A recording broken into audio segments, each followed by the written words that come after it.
Kumusta mga kapwa ko? Ngayong araw pong ito ay tayo po ay muling bibisita po kay Tatay Amado. Kasama po natin ang ating pong mga grupo ng kapakuling ang puhandog mula sa puso upang bisitahin po at puntahan po si Tatay Amado at bigyan natin po muli ng munting tulong. At tulad po ng sinabi ko nung una po, nang pumunta kami sa kanila sa ilalim ng tulay, ay binisita po natin si Tatay Amado doon. At ngayon po atin po siya babalikan para po kumustahin. Samahan nyo kami guys sa aming pong pagpunta ngayon sa lugar ni Tatay Amado sa ilalim ng tulay. Let's go po.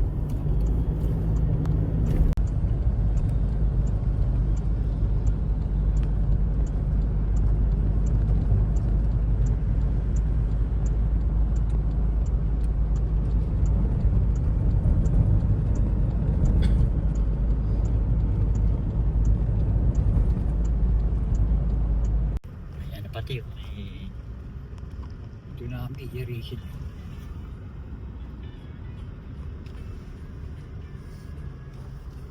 Ganyan po mga kapukan, dito na po tayo ngayon sa ilalim ng tulay at tayo po ay bababa dito ngayon.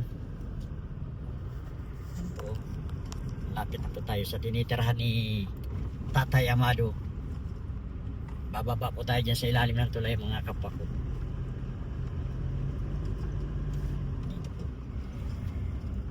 Dito na lang po tayo mga kapwa ko ha.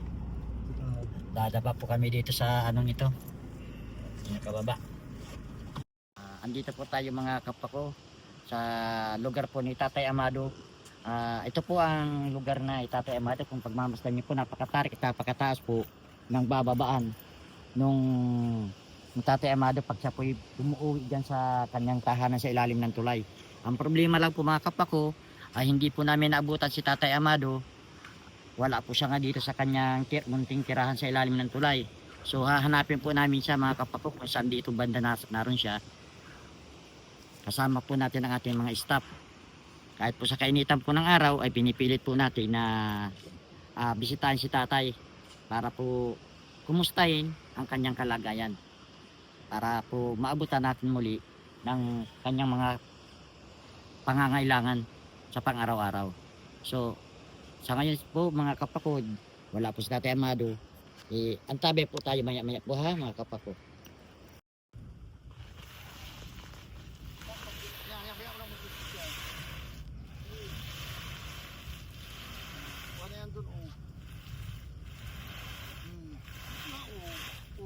Dapat nakakalagyan na huhulog na yun.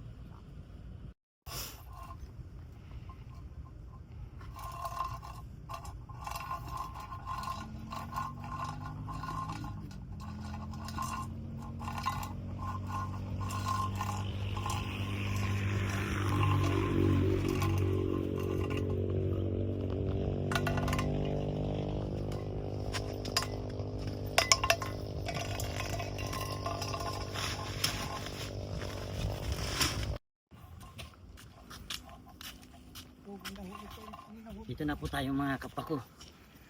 Dito po tayo ngayon kay tatay sa kanya pong tirahan sa ilalim ng tulay. Na.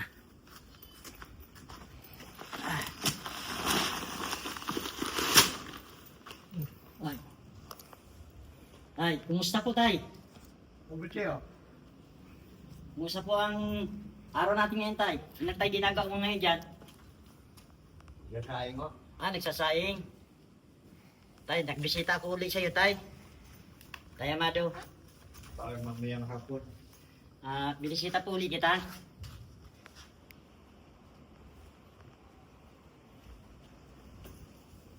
Tay, akit ako tayo sa yung tahanan. Hindi po. Dito ako sa...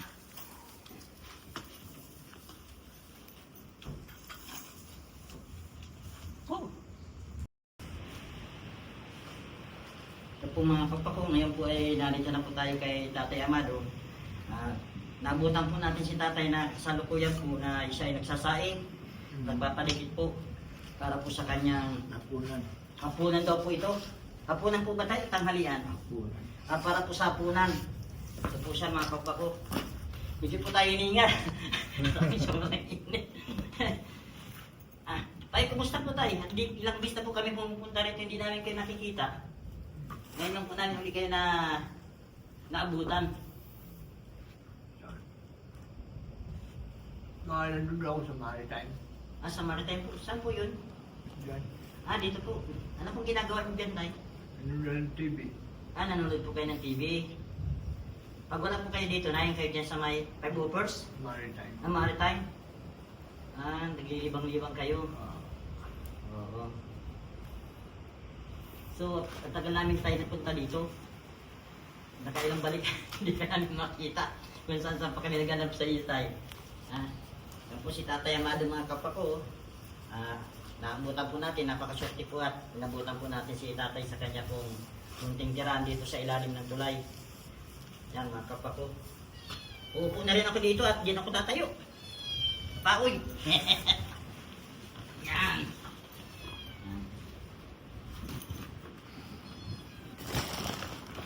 Ano po yung tayo sa inanin niluluto nyo? Kanin. Kanin ho? Wala pa kayong ulam? Wala pa? Maghahanap pa? Ay, may tinapa po. Meron po akong ibibigay sa inyo tayo para pang ulam. Ito po tayo. No. Tama pala yung dating namin tayo. Mayroon ako sa inyo abot ng mga dilata na pang-ulam nyo, samahan nyo na yan. Ano ninyo tayo? May iabot ako sa iyo yan. Yan po tayo. Para po mayroon akong katambal yung kanin na kakainin ninyo mamaya. May papulang na po kayo, hindi na po kayo maghahanap dyan na kung saan pa. Yan po mga kapako si Tatay, naabutan po natin dito ngayon, nagluluto para mamayang gabihan. At wala ka naman po talagang kuryente dito. Walang ilaw, kaya nga gabi, ganitong oras pa lang po, nagsasaing na si Tatay para po sa kakainin niya para mamaya. Nag-iisa lang po sa buhay si Tatay. Yan po mga kapako. Ito po mga kaibigan po ang kanyang yung nilulutuan.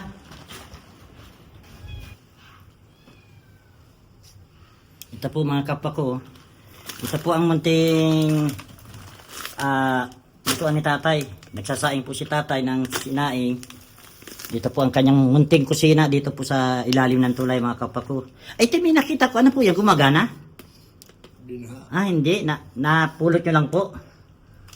Huwag ganahin ko sana, wala akong alurins. Aloe rinse po. Wala kayong aloe rinse. Hindi na po siya nagana. Hindi na. Oo. Sayang po. Kasi kung meron po sana kayong ganyan, kahit papaano po, ay may munting liwanag dito sa ilalim ng tulay. Paggabi po tayo, as in madilim talaga dito? Hindi naman masyado. Dahil may ilaw din sa taas. Hindi naman po malamok. Hindi naman. Wala naman po kayong naramdaman ng mga lamok dito na kumakagat? Mahangin. Mahangin po. Kumusta man po tayo ang sa pang-araw-araw po ninyong ginagawa? Saan po kayo kumukuha po ng mga sa pang-araw-araw na gastusin po ninyo sa ganyan pong katayuan ninyo tayo dito sa ilalim ng tulay? Ito lang po.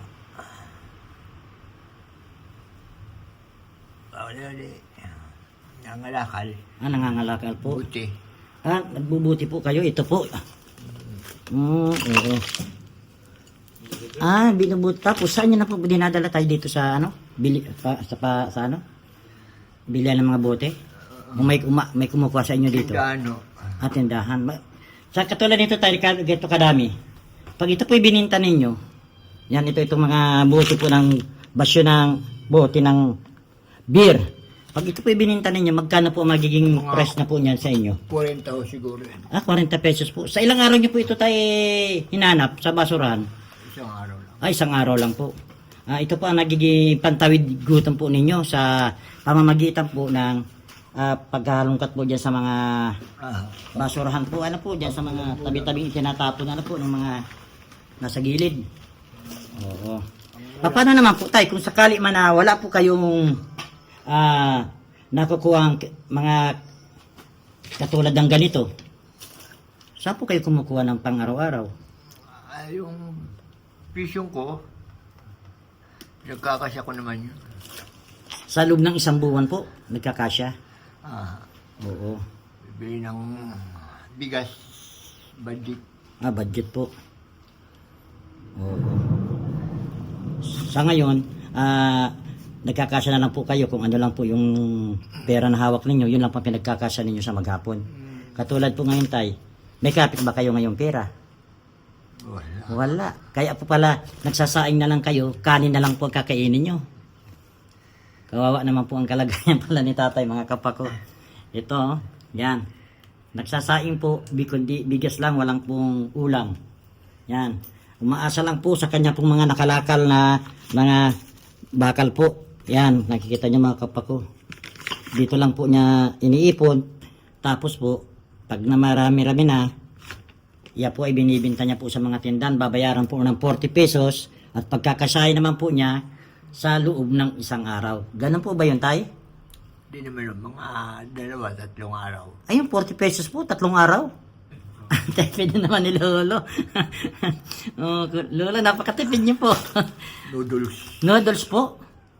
Sa pang-araw-araw, sa kaitlog, ganun lang o.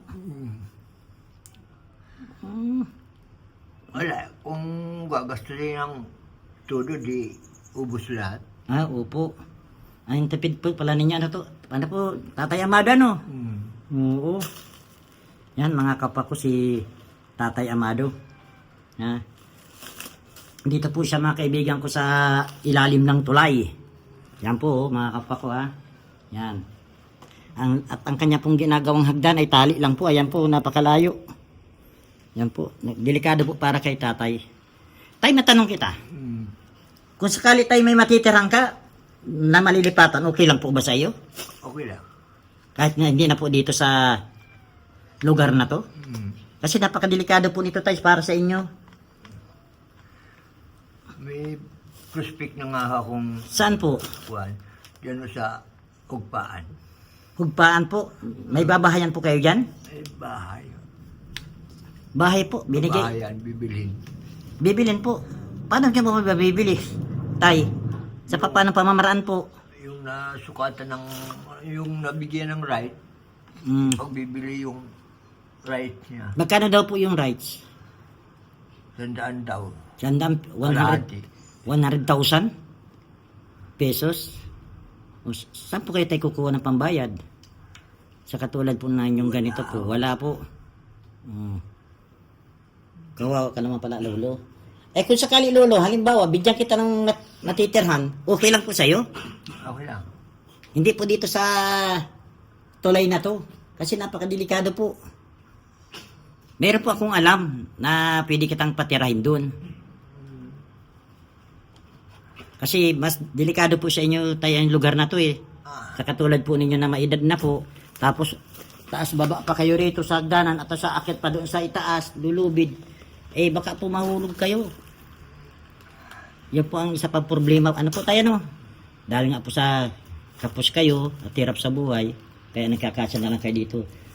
Ilan taon ka na po ulit tayo dito? Ilan taon ka na po? 3 mahigit. 3 mahigit? Nakakatiis po kayo tayo sa ganitong sitwasyon? Wala akong ibang paraan. Wala pong ibang Magtyagaan. paraan. Yung tay matanong po ako, ano? Nung pong wala pa po kayo dito sa tulay na to,